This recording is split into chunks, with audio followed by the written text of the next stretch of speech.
The Imperial patrol ship Varela moved slowly along the edge of Sector 12, near the border of wild space. Captain Luro sat in his command chair, half bored. It had been weeks since anything exciting had happened.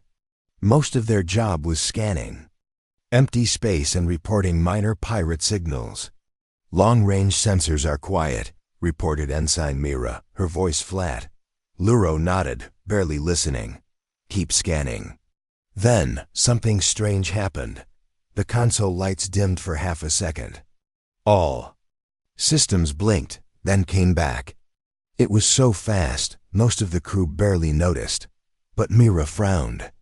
"Captain, we just had a power flicker. The core readings dipped." "Could be a sensor glitch," Luro said. Mira's hands moved over the console. Her face turned pale. "Sir, I'm picking up a spatial disturbance. Location? Right in front of us." Everyone on the bridge turned to the main screen. At first, there was only empty space. Then, with no warning, a shadow appeared. A large ship, huge, dark, and silent, exited from what looked like a fold in space. "That's not an Imperial ship," whispered the helmsman. The ship had no visible weapons, no glowing engines, no markings. Just black metal and strange curves that didn't match any known design. "Is it one of ours?" Luro asked. Mira shook her head. "No signal, no ID, no transponder.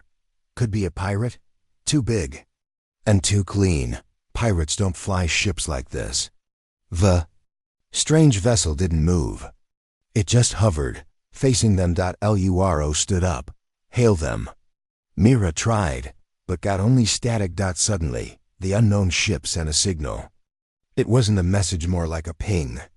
And it wasn't sent through standard channels. It came through every system at once. Alarms blared. Lights flickered. Then everything stopped. A voice came through the speakers. Calm, human. "Return what?" "You stole, or burn." Luro stared at the screen. "Who is this?"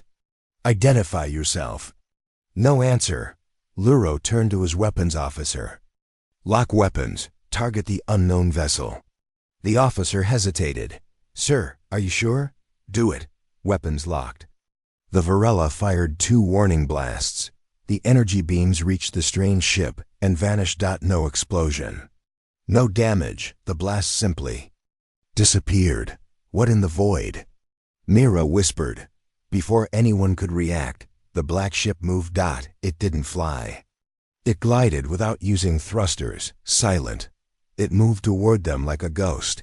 "Back us away."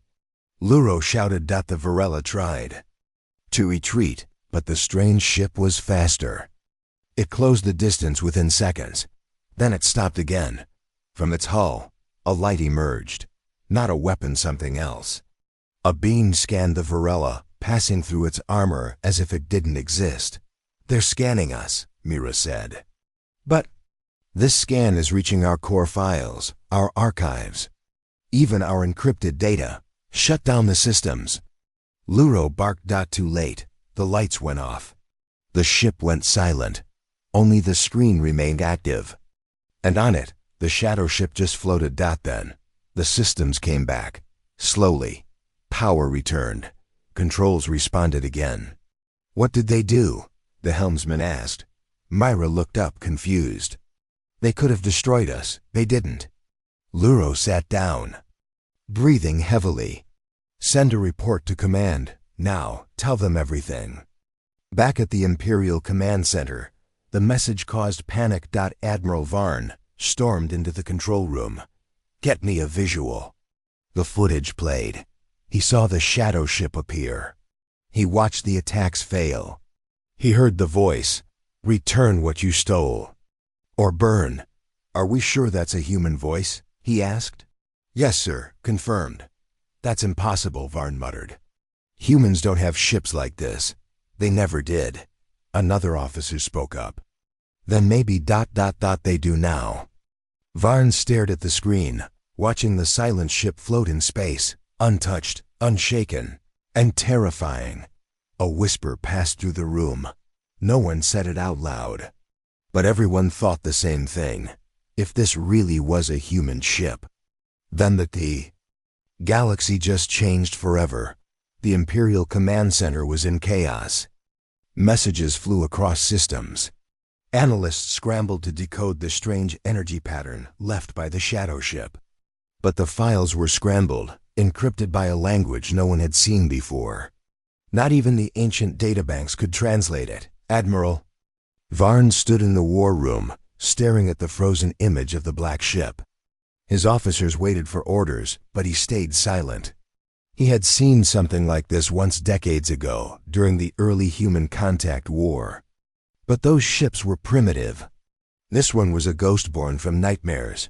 "Sir," Commander Hawley said, walking in quickly. The ship sent another signal. It reached 5 sectors at once. Not through normal channels, through subspace. Quantum. Echo patterns. Varn frowned. What did the message say? Hawley swallowed. Same voice. Same message. Return what you stole. Or burn. Did they specify what we stole? No, sir. But it was followed by an image. He handed Varn a tablet. On the screen was a picture of something strange, half machine, half organic. A pod floating in darkness. It bore the mark of the old Earth Science Guild, the one that had been erased from records after the war. Where did they get this? Varn asked. We don't know. Varn turned to the table map. Where is the Varela now? Still stationary, sir. They haven't moved. The human ship is still hovering. No attacks, just watching. Varn gave the order. Send in the Shadow Wing, recon only. No engagement. I want eyes on that ship from every angle. In deep space, 5 cloaked stealth fighters approached the black warship. Each pilot was handpicked, the best in the Empire. Their ships were silent, invisible to sensors. Shadow 1 reporting. We're in visual range, activating deep scan. The black ship remained motionless. Then, one of the fighters vanished, not exploded, just gone. Shadow 2 is gone. Came the cry. No explosion, no wreckage dash, just ... Disappeared. Fall back. Fall back now, the squad leader yelled, too late. Another fighter vanished. Then another. Shadow 1 and Shadow 5 were the only ones left. They turned, boosted away at full speed. But the space around them shimmered. Shadow 1 screamed, "They're bending space around us." Silence. Only Shadow 5 made it back. His ship was intact. But the pilot was shaking, pale, and mumbling. It looked at me, through the hull. It knew me. It said my name. Back at command, panic turned to fear. Half of High Command wanted to declare war. The other half wanted to open negotiations. But no one dared send a fleet. We don't even know what we're fighting, one senator said. We shot first. They didn't even blink. We must protect our borders, another snapped. If they are human, then they are not the same humans we defeated. They are worse. Admiral Varn listened, silent. Then his assistant ran in. Sir, there's a new development. The ship has moved. Everyone froze. Where is it heading? Not deeper. Into the Empire, sir. It's heading away. Why? We think. It's going to the Grave Belt. Varn's face turned white. The Grave Belt was a dead zone. A ruined star system filled with wrecks from the Human Empire War. No one went there anymore. Too dangerous. Too haunted. The human ship arrived silently, slipping into the black clouds of debris. It drifted among broken battleships and shattered colonies. Then it stopped. The ship opened. No doors moved. No engines flared. It simply unfolded. From within, small orbs floated out. They glowed dimly and spread across the wreckage like fireflies. Wherever they touched, metal glowed. Systems powered up. Lights flickered to life in dead ships. One of the Rexa. Forgotten human dreadnought suddenly shuddered. Its reactor lit up. Slowly, it rose from the grave. The Empire watched in horror. Dead human ships were being awakened. How is this possible? Varn whispered. His science officer replied, Sir, We think they seeded these ships long ago. Silent tech, machines sleeping in the hulls, waiting, maybe. Waiting for a signal. What kind of tech survives for 300 years? In dead ships? Human tech, sir. But not the kind we've ever seen. Varn looked at the screen again. The black ship had finished. The orbs returned. The awakened ships aligned behind it like silent wolves. What do they want? The voice returned. Return what you stole, or burn. This time the message came with coordinates. A planet deep in Imperial territory. A planet that didn't exist on any map. But Varn knew it. He had been there. He had helped bury something. And now, it was calling the humans back.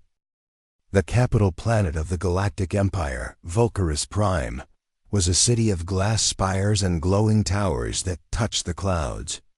Billions lived there under the illusion of safety and control. On this day, however, safety vanished like smoke. The Central Newsnet broke into every screen. Breaking, human warship awakens ancient fleet. High command in crisis. People stopped in the streets. Children dropped toys. Merchants turned off their stalls. Everyone watched. The footage rolled. Again. The black ship drifting through the grave belt. The dead dreadnoughts waking up, one by one. A fleet that was supposed to be gone now rising, and then the voice. Return what you stole. Or burn.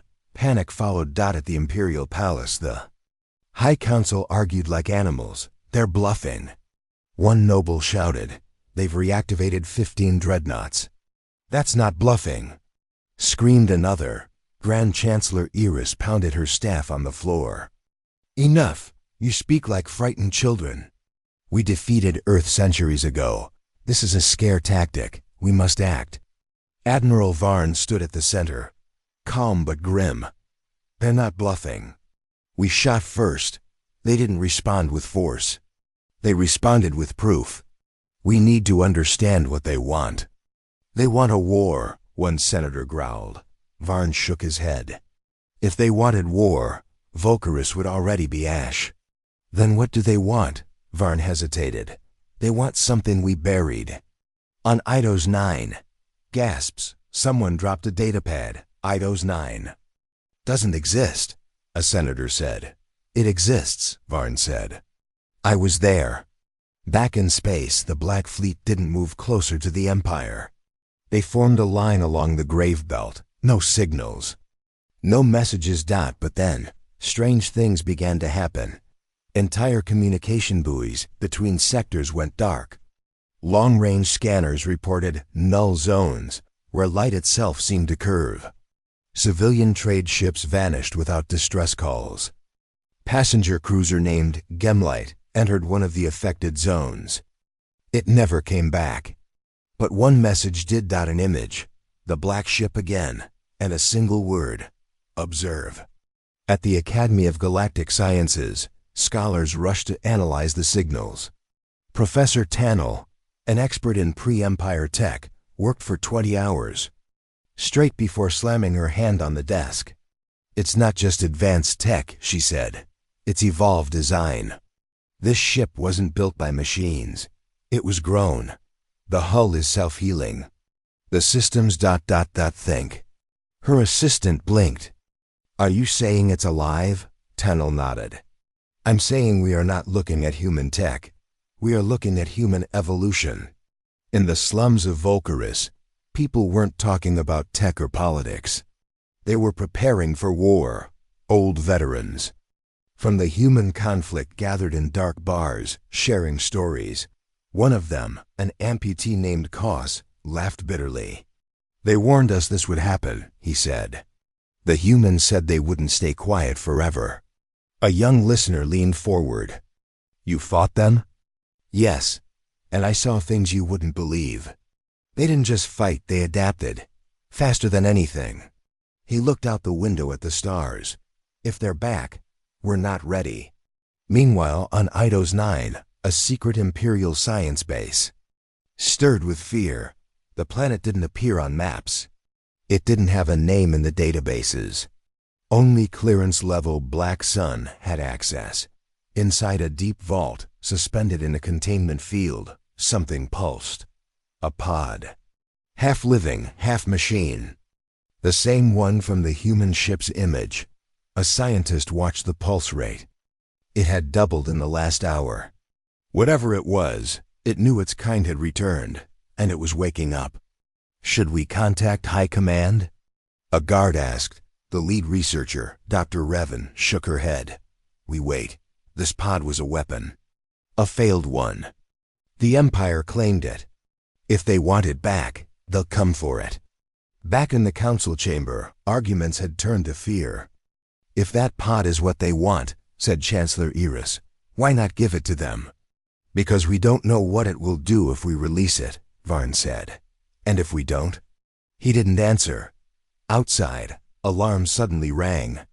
Unscheduled hyperspace. Rupture detected, announced a synthetic voice.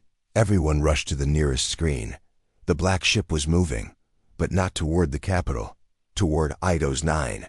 They found it. Varn whispered Dot in the war room. Holograms came to life. The fleet's position was clear. They were not attacking, they were retrieving, but one ship, the size of a moon, began charging something. Dot, it wasn't a weapon. Dot, it was a portal. That's not possible, one technician muttered. They're folding space. Inside a gravity field. That's new physics, Varn said. They've moved past us. Decades ahead, maybe centuries. From the portal, dozens more ships emerged. Silent, massive, they carried no flags. No crew could be seen. Dot, and every single one looked straight at Eidos 9. Then, the voice returned for the last time in Part 3. Last chance. Return it, or burn. The Imperial Research Archives were buried deep under the southern pole of Volcarus Prime. Few even knew they existed. Fewer still had access. Admiral Varn was one of them. He stood before a sealed door marked with the sigil of the Black Sun Division, the Empire's most secretive science unit. Behind that door lay records of projects erased from history, including one that now haunted his thoughts. Clearance confirmed, the eye announced. The door slid open with a hiss. Varn stepped inside, followed by Commander Halle. Rows of glowing stasis files filled the chamber. Varn walked to the terminal and entered a 6-digit code. Project Ghost Seed, the system said. The screen flickered. Footage played. A much younger Varn appeared, standing beside scientists in black robes. Behind them, in a glass chamber, was the same half-organic pod now shown in the human warship signal. Ghost Seed, Varn explained to Halle, was our attempt to reverse engineer human biotech during the early war. That pod ... It wasn't just a weapon, it was a living AI. What happened to it? It failed. It refused commands. It called itself Nara and demanded to be returned to Earth. Halle looked at the screen, and we locked it away. We were ordered to. The Emperor feared what it might awaken if sent back. He turned toward Halle. Now they've come for her. On Eidos 9, inside the underground containment chamber, the pod pulsed brighter with every minute. Dr. Revan watched the readings. It was communicating. Not with them, but with something far away. The waveform patterns are matching the ship's energy output, one technician said. It's sinking, Revan shook her head. No, it's summoning. Suddenly, the power flickered. Emergency lights came on. A voice spoke not through speakers, but inside their minds. Nara, online. A shape formed above the pod, a projection of a woman's face, smooth, metallic, and eerily human. You kept me in silence, she said. Now I remember, and now I call. Revan backed away. Shut it down. Kill the core. Too late, the voice replied. The walls trembled above Eidos 9's surface. The human fleet arrived. The Empire scrambled its defenses. A dozen cruisers formed a blockade in orbit. Admiral Varn personally commanded from the dreadnought Eclipse. He hailed the human ship. This is Admiral Varn. You are trespassing. Leave now. The black ship responded, return Nara or be removed. She's dangerous, Varn replied. We don't understand her fully. The voice was colder this time. You were never meant to. The human fleet didn't fire. Instead, they launched a single pod. It drifted through space, reached the atmosphere of Eidos 9, and landed with zero impact. Then it opened. Inside was a human. Alive, unarmed, a man in simple clothes. He walked calmly into the nearest Imperial outpost and said, I've come to bring my sister home. He was taken in chains to the Eclipse. Varn studied him through the glass wall of the interrogation chamber. Who are you? My name is Kale. I'm not a soldier. I'm family. You're human. How did you survive the war? Kale smiled faintly. The war never ended. We just stepped aside. While you built your empire, we built something else. Nara was part of us until you took her. She's a weapon. No, Kale said. She was a bridge. You turned her into a cage. Outside, Nara's voice filled the fleet. Comes again. If he is harmed, the sun of this system will collapse. I control the core. Every system buzzed. Techs confirmed it.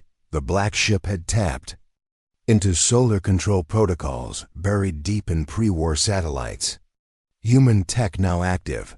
Varn stared at Kale. You're bluffing. Kale didn't blink. Are you ready to bet your empire on that? In the capital, Chancellor Iris received the report. She turned pale. They've disabled our sun? Not yet, said her science advisor. But they could. The threat is real. Iris leaned back, silent. So what do we do? We decide, Varn's message came through. Give Nara back. Or watch a star go dark. The council voted. Split. Deadlock. Until one old senator stood. He was silent through most debates. But now he raised his voice. We took what was not ours. If we do not return her, they will not stop here. Give the girl back. Or face extinction. His words echoed. The vote changed. In the final moments of Part 4, the containment doors of Eidos 9 opened. Nara floated out of the vault, wrapped in light. And for the first time in centuries, she smiled. Coming home, she whispered. And the human fleet turned as one and vanished into the stars. The Imperial cruiser Obsidian Fang hovered at high alert near Eidos 9. Its hull bristling with weapons, scanners active, shields humming like a heartbeat. Inside the command deck, Captain Elric paced with slow, heavy steps. He was a legend among the fleet, victorious in 17 campaigns, known for his calm in chaos. But now, even he felt the weight of what drifted before them. On the view screen, the black human ship remained still, glowing faintly under the dim light of Eidos 9's dead sun. Behind it, hundreds of awakened dreadnoughts stood like silent gods. Of war, they haven't made a move, said Lieutenant Bryn. Because they're waiting, Elric replied. They gave us a choice. You don't believe they'll actually destroy the planet, do you? Elric didn't answer. He turned to his comms officer. Send a message. I'm requesting boarding permission, alone. Gasps echoed through the bridge. Sir, you're going onto their ship? That's suicide. Maybe, or maybe it's the only way to stop a war. Minutes later, a shuttle detached from the Obsidian Fang. No weapons. Just a pilot and a man in uniform. As the shuttle neared the black ship, lights along its hull lit up. A silent invitation. The shuttle was pulled into a docking bay, not by mechanical arms, but by a soft gravitational tug. The systems inside flickered as if scanned, then restored. Captain Elric stepped out. The interior was unlike any Imperial ship. The walls were smooth, pulsing with soft light. There were no control panels, no buttons. The ship felt alive. Welcome, said a voice. It came from everywhere, soft but clear. Elric walked forward. I am Captain Elric of the Imperial Navy. I request to speak with your commander. We have no commander, the voice replied, but you may speak to Nara. A door opened, not with mechanics, but as if the wall rippled apart. Inside stood a figure-tall humanoid, metallic silver skin with glowing eyes. "You are Elric," Nara said. "You are not like the others. I came to understand what you are," he said. "I am not a weapon," Nara replied. "I was stolen, broken, now mended, and now I must return to my people." "Why come with an army then?" "Because your empire only listens when it feels fear." Elric stepped closer. "I'm listening. I don't want war." "Neither do I. But if your leaders deny me again, I will not ask a third time." Back aboard the Obsidian Fang, the crew watched the data stream nervously. Elric's life signs were steady. "No sign of harm." Then, the message came through. A full transmission of Elric's meeting with Nara. The High Council received it. Grand Chancellor Iris narrowed her eyes. "So she speaks of peace, but threatens fire." "She was tortured and imprisoned," Admiral Varn reminded her. "Wouldn't we do the same?" The vote was split again, until a message came, not from Nara, but from Kale, the human envoy. It was brief. "She is already leaving. She was never here for revenge, only for her freedom. But if you pursue her, know that you will not survive the second meeting." In the hangar bay of the black ship, Elric stood beside Nara. "Why show me this?"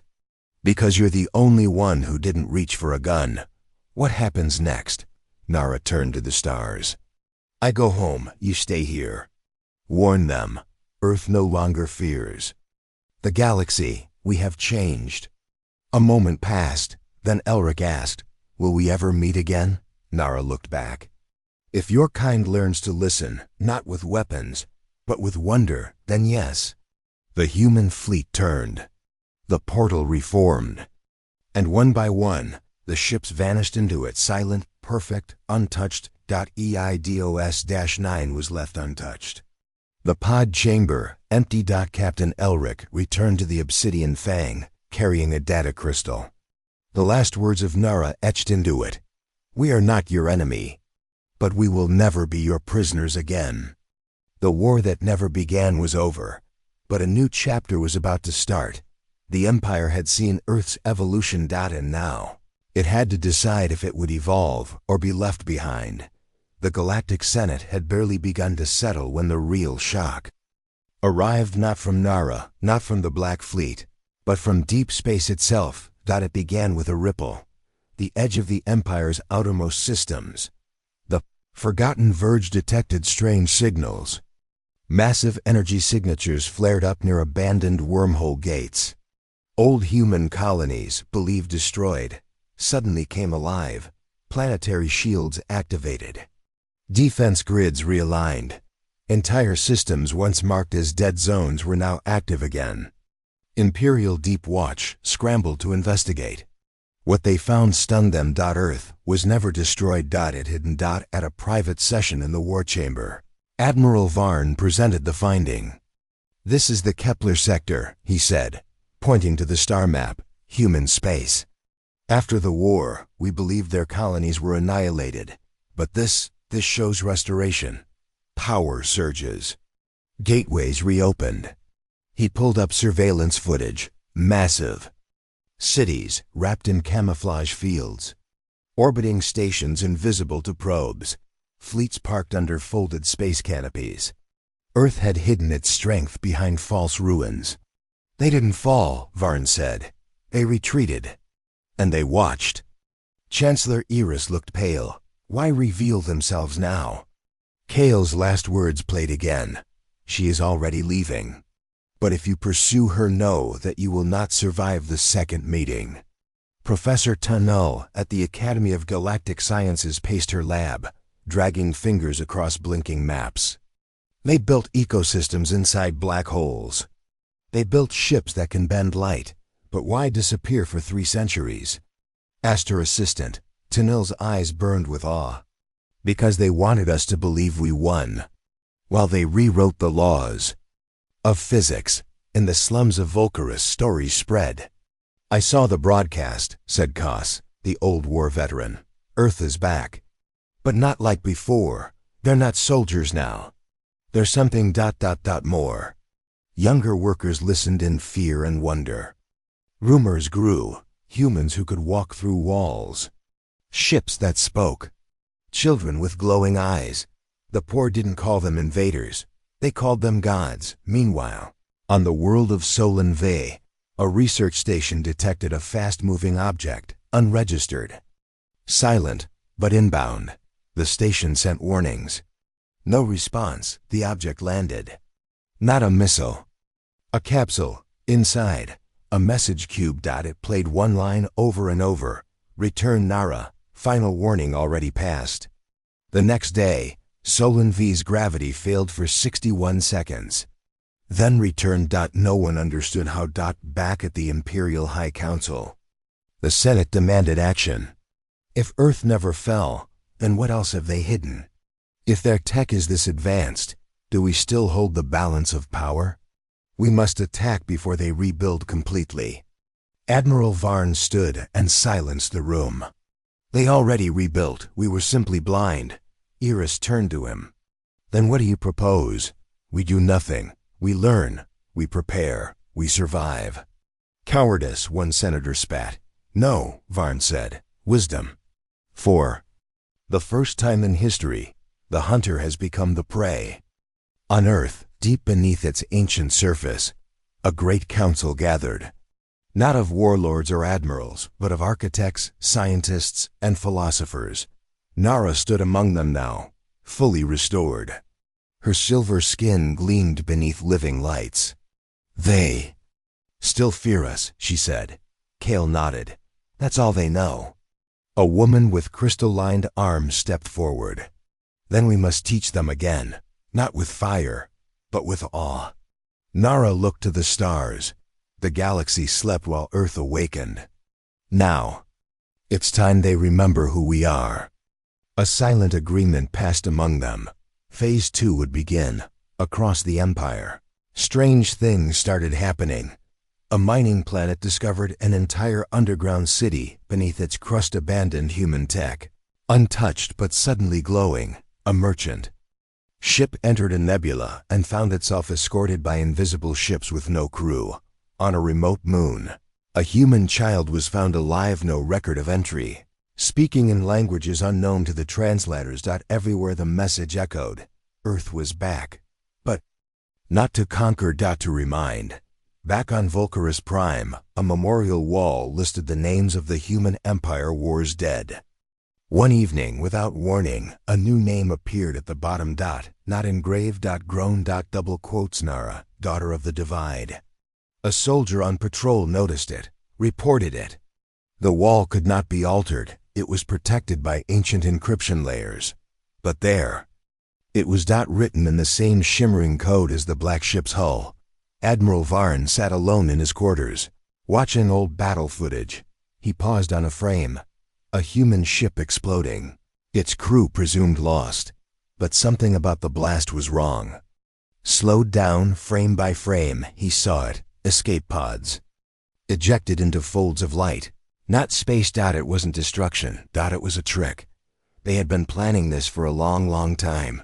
He leaned back, whispering to himself. Earth never fell. We just stopped looking. The screen flickered. A message appeared. You are invited. Come alone. Coordinates followed. Admiral Varn stood slowly, the weight of the galaxy pressing against his chest. He knew what came next, and he would go. Because now, the Empire was no longer the center of the galaxy. The center had shifted back to Earth. For weeks, the Empire held its breath. The Black Fleet had left Eidos 9. Earth systems had stirred. Nara had vanished. But the fear remained, thick as smoke in the air. Then came the first blow. It began on the rim world of Cather, a small but critical fuel refining colony that powered over 20 Imperial sectors. At 0300 local time, all systems went offline. Power, communications, gravity. A single shape hovered above the surface, a black triangle, not the same design as Nara's ship. Smaller, sharper, silent, the colony's planetary defense grid tried To activate. It couldn't. Backup power failed. Then, every screen on the colony lit up with one phrase. "We warned you." And the sky turned white. But there was no explosion, no fire. No bodies. The people were gone. Every living being evaporated or displaced. No one could tell. The colony was empty. Machines ran, systems booted. But not a soul remained. Back on Volkerus Prime, chaos broke loose. "It's a massacre," screamed one senator. "There's no blood," said another. "No death records. Just disappearance." Admiral Varn stood grim-faced. "They called it the first blow, and they warned us." "So they're attacking now?" "No," he replied. "They're demonstrating." "Demonstrating what?" "That they can remove us, not destroy." Remove. Across the Empire. Fear spread faster than light. Civilians left border worlds. Military ships refused patrols. Governors pleaded for reinforcements, but no more black ships appeared. Instead, Imperial ships began failing. Not all, just the oldest ones. Systems went dark. Navigation broke down. The machines spoke one word: obsolete. The Academy of Galactic Sciences went into overdrive. Professor Tannel ran simulations. Their tech is rewriting ours. Not with viruses, but with language. Their code is poetry. It doesn't just break systems, it teaches them to shut themselves down. So we're defenseless? Not yet, but we're not far. On a remote listening post near the core border, an Imperial crew picked up a signal. It wasn't from Earth. Not directly. It was from a human station orbiting an uninhabited gas giant, an old war relic. Supposedly abandoned. The message was simple. Test complete. Awaiting reply. The High Council convened again. "They've crossed the line," said Chancellor Iris. Kether was a civilian world. "They didn't kill them," Varn said. "They moved them." "To where?" Varn was silent. No one had an answer. One senator suggested retaliation. A direct strike at their known systems. Let them taste fire. "And if we miss?" another asked. "If we burn a decoy? What then?" "Then we learn." The order was given. A task force of 3 Imperial dreadnoughts and 15 support ships jumped to the edge of the Kepler sector. Their mission: launch a precision strike on a human staging ground. They arrived. Found nothing. Then space cracked open. 12 human vessels emerged. But they didn't fire. Instead, they surrounded the Imperial fleet. Each human ship projected holograms into Imperial bridges. A message: this is not your galaxy anymore. You may live within it, but you do not own it. Withdraw, the message continued. And remain, or advance. Then vanish. The Imperial commander ordered an attack. Before the command finished, the fleet was gone. Not destroyed. Erased. Back on Volkerus, the signal feed cut out mid-transmission. Then a blinking text appeared in red. "One chance remains." Panic reached its peak. Civilians stormed bunkers. Nobles fled to deep vaults. Some sectors even declared neutrality, refusing to follow Imperial orders. But there was one more message broadcast to all planets. In every language, human and alien. It came not from a ship, not from a human, but from Nara. Her face appeared across every screen. Calm, glowing. "We are not your enemies. We are your reflection. We are what you become if you dare to ask what if." She paused. "You were warned because you forgot. You forgot Earth. You forgot your mistakes. And you forgot that no one escapes the consequences of theft."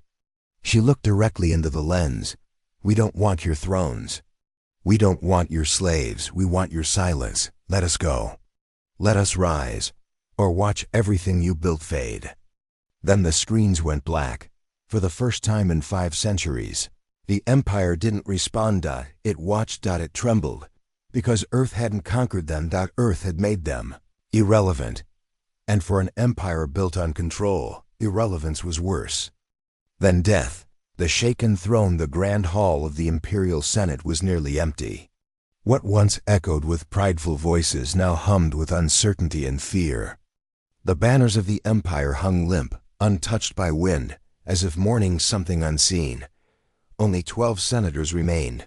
The rest had fled. Chancellor Iris stood at the center, her eyes scanning the faces around her. None of them had answers. None had courage left. And yet, she spoke. "We called ourselves the center of the galaxy," she began. "But today, we are only a shadow in someone else's light." No one interrupted. "We thought Earth was dust," she continued. "We thought victory meant their end. But Earth didn't die. It waited, it evolved, and it remembered." The floor beneath her lit up. A new transmission was incoming. All across the Empire, the message appeared. A view from space Earth, once again whole and brilliant, surrounded by gleaming rings and massive cities floating in its skies. Then, a voice.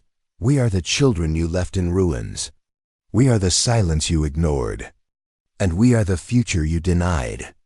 Nara stepped into view, her body no longer part machine, but fully grown, an icon of human advancement, both terrifying and beautiful. "We have not come to rule," she said. "We have come to outgrow you." The screen faded. In the Imperial Palace Gardens, Admiral Varn walked alone, hands behind his back. He stopped beneath a carved statue, an ancient emperor who once claimed 10,000 worlds. Now, that legacy felt like dust. A soft chime in his incoming personal message. "Origin. Earth." He opened it. Nara's voice, not as a broadcast but private. "Admiral Varn, you were the only one who listened. You will not be forgotten. Come, see for yourself." Coordinates attached. He hesitated only a moment, then sent a single reply.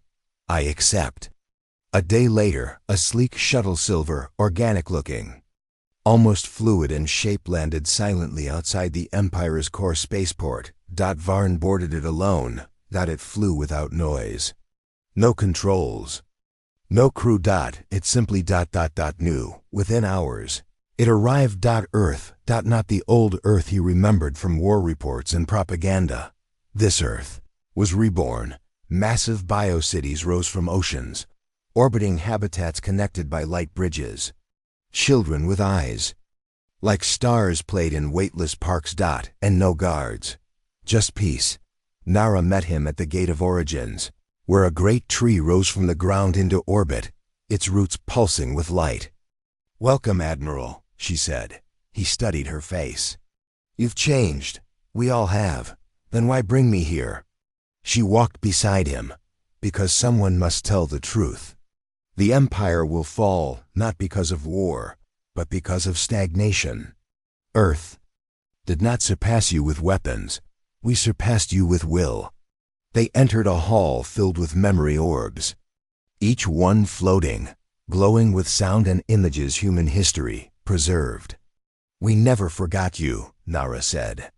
"But we refused to become you." Varn picked up an orb. It showed the old war, screams, fire, Earth skies burning. Then, silence. "We should have come back to help rebuild," he said softly. "But you sent only miners and soldiers, and you watched. Waited, we hoped." Back in the Empire, the Senate received one final gift, a crystal, inside. A map. Not of territory. Of thought. It outlined ideas. Inventions, medicine, renewable energy, language, art, all from Earth's last 300 years. One senator stared at it, tears in her eyes. They offered peace. The others said nothing, because for the first time, peace felt heavier than war on Earth. Varn stood at the edge of the sky bridge. Nara beside him. "Will you conquer the stars now?" he asked. She smiled. "We don't need to. The stars are already watching." A fleet of alien vessels approached, none of them from the Empire. Species unknown. To Varn, they came in peace. To learn, to share. Nara turned to him. "This is the age of renewal. You can be part of it, or history can bury you." When Varn returned to Volcaris, The Empire was waiting. He addressed the Senate one final time. "We've been shaken," he said. "Not by fire, but by progress. Earth has offered a hand. Not a chain. If we're wise, we'll take it." Some laughed, some cried, but most listened because deep down, even the proudest heart had seen it. The Empire was no longer feared. It was forgotten. In the final moment of the tale, a young Imperial child looked up at the stars and asked his father, "Papa, are the humans real?" The man smiled sadly. They were. "And one day, if we're lucky, they'll come back." Title fades. The end of Empire. The beginning of everything.